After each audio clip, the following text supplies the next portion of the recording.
राज्यामध्ये धनगर आरक्षणाचा मुद्दा पेटण्याची शक्यता आहे। यशवंत सेनेचे बाळासाहेब दोडतले हे चौंडीमध्ये उपोषण करणार आहेत। विधिमंडळाचं अधिवेशन सुरू होताच ते चौंडीमध्ये उपोषण करणार असल्याची माहिती आहे। तर धनगर समाजाला अनुसूचित जाती प्रवर्गातून आरक्षणाची मागणी त्यांची आहे आणि यासाठीच ते उपोषणाला सुरुवात करणार आहेत। वर्षभरापासून सरकार समाजाची फसवणूक करत असल्याचा आरोप त्यांनी केलाय।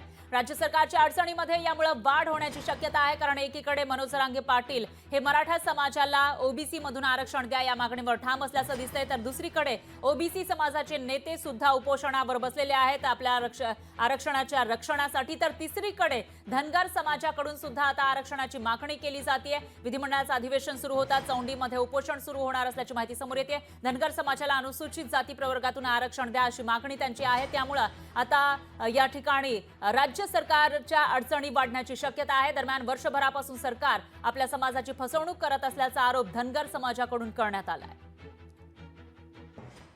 यशवंत सेनेची सर्व टीम, महाराष्ट्रातील सर्व धनगर समाज लाखोंच्या संख्येने तिथे उपस्थित राहील आणि हे उपोषण सुरू राहील। तुमचं अधिवेशन आहे तोपर्यंत आम्ही उपोषणात बसलेले असू आणि जर अधिवेशनात तुमचा निर्णय आमच्या बाजूनं धनगराच्या हिताचा, धनगरांच्या प्रश्नाचा झाला नाही आहे, हे तुमचं शेवटचं अधिवेशन आहे। या अधिवेशनात तुम्ही आम्ही आरक्षणाची अंमलबजावणी करा, अन्यथा येणाऱ्या काळामध्ये तुम्हाला फार कठीण प्रसंगाला सामोरे जावं लागेल।